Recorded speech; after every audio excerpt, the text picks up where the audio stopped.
Itong ipinadala sa ating video mula po sa ating kababayang Yamashita Treasure Hunter ay isa po sa napakagandang sign, palatandaan ng Yamashita Treasure. Tunay na may karga. Ito po ay ating pag-uusapan ngayon at ibabahagi ko sa inyo ang pinakamalapit nitong kahulugan, no? Mula po sa Yamashita Treasure Code. Ludwa. Itong ano natin bro, sa northeast bro. Northeast. Ito no, itong ano bro, sa northeast. Yan, meron marka dyan. Ganon. Tapos meron naman dyan. Para mo dugin pa. At saka ito. 15. Magandang araw po sa kanilang lahat. Maayong adlaw sa inyong tanan diha sa Kabisayaan o Kamindanawan. Naimbag na aldaw kada kayo amin mga kakabsat tayo na mga Ilocano. May na adlaw gid sa inyo tanan dira sa Bacolod kag Iloilo sa aton mga kauturan na mga Ilonggo. Assalamualaikum warahmatullahi ta'ala wa barakatuh. Luzon, Visayas, Mindanao hanggang Sabah. Tayo na naman po ay magbabalik sa isa na naman pong napakagandang topic tungkol po sa Yamashita Treasure Hunting. At ito nga po ay ang video na ipinadala sa atin, no? Isa pong video na patunay, tanda na mayroong kayamanan dito po sa bansang Pilipinas o Yamashita Treasure. Video po ito na magpapatunay, no? Ebidensya na hindi lamang haka-haka o kwento-kwento ang tungkol po sa mga itinagong kayamanan ng mga Japanese Imperial Army noong Second World War. So lumalabas na po yung mga nakasulat sa mga Yamashita Treasure Code, no? Libro ng mga Japanese Imperial Army. Ito pong mga tanda, palatandaan na markers na nakaukit sa bato. So ito po ang ating ibabahagi ngayon kung ano po ang meaning nito. Ito pong kanyang nadiskubre. Pero bago yan, tayo po muna ay magpapasalamat sa lahat po ng ating mga subscribers, no? Bashers, haters, sa patuloy po ninyong pagsuporta, pagko-comments sa akin pong mga videos. Sa hindi pa nakapag-subscribe, pakihit na lamang po ang subscribe button sa ibaba at ang notification bell para updated po kayo sa mga susunod kong i-upload. At bilang suporta po yan sa akin channel, no? At pakifollow na rin po ang aking Facebook page, Yusop Yamato. So tayo na naman po ay continue sa napakagandang topic, no? Tungkol po ito sa mahihilig, no? Sa Yamashita Treasure Hunting. Ito po ay Yamashita Treasure Hunting issue, no? Topics. So sa hindi po mahilig ay pwede po kayong mag-skip, no? Para hindi po kayo magko-comments ng hindi ka nais-nais. So ito nga ay isang video na napakaganda, no? Mayroon siyang ipinakitang parang square na simento. May sulat, no? May nakaukit na triangles, no? Ang mga triangles, no, ay palatandaan ng kayamanan o Yamashita Treasure na naglalarawan ng hindi lamang iisa ang Yamashita Treasure na nailagay sa lugar.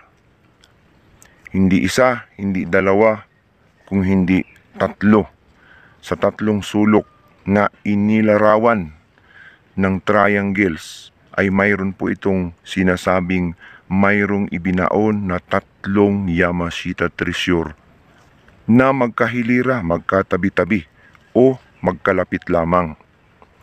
At ang hahanapin ni ka-treasure hunter o ni kabayan na nakatuklas nito, ito pong triangles na nakaukit, no, ay ang mga nakatriangle na mga punong kahoy, no? Punong kahoy. O kung walang punong kahoy, ay yung mga nakatriangle na mga bato, no? Kung wala sa itaas, ay posibleng nakabaon ito.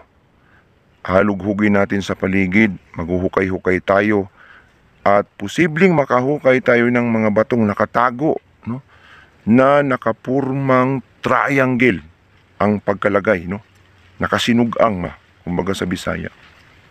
Naka-triangle posisyon yung mga bato na yan or mga punong kahoy, no? At according sa kanya ay hinukay na nila, no? Mayroon daw naka-triangle na punong niyog. Narating daw nila yung semento na kulay green at malakas daw ang tubig sa ilalim. Ano ba ang ibig sabihin ng kulay green? No? Ang kulay green ay nagsasabing sa gilid. Sa gilid, no? Hanapin nila sa gilid. So yung kulay green na yon ay nagsasabing nandyan na, no? May X daw silang nakita na may dot, no? Ibig sabihin, right here, diretso, no?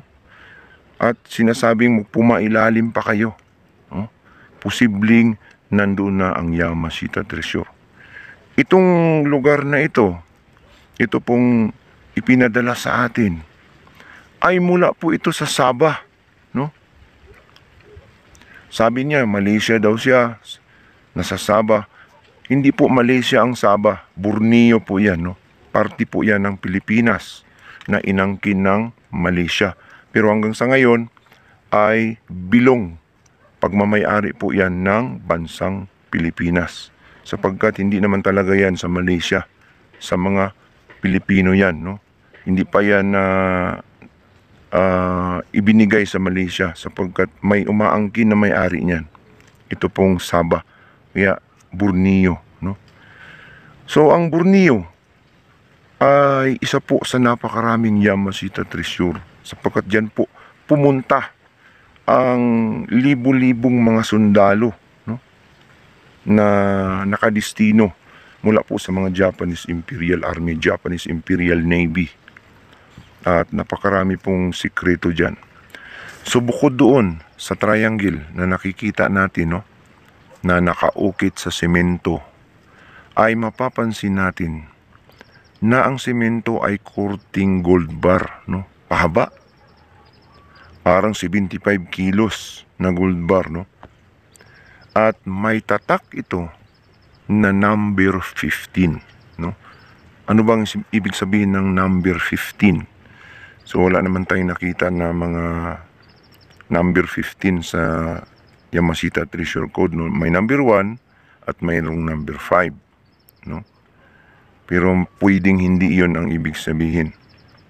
So ang ibig sabihin ng kurting parang gold bar, ibig sabihin gold bar, no, ang itinago dito. Ginto. Posibleng may supply na tubig kasi gold bar. Pangalawa, yung numero na yun na 15, posibleng 15 pieces, 15 piraso na gintong gold bars ang itinago, no? 15. Kasi yung mga nagbaon kasi ng mga prisoners of war, no? Kalimitan ay mga Pilipino or hindi kaya mga Amerikanong bihag. So kaya English or may mga numbers na naisulat ang mga Hapon. Hindi naman ang Hapon kundi yung inuutusan ang nagsusulat nito. Dinidiktahan lang sila ng mga engineers o mga sundalong Japanese Imperial Navy or Imperial Army. Po yung posibleng analyzation natin, no, tungkol doon sa purma ng semento.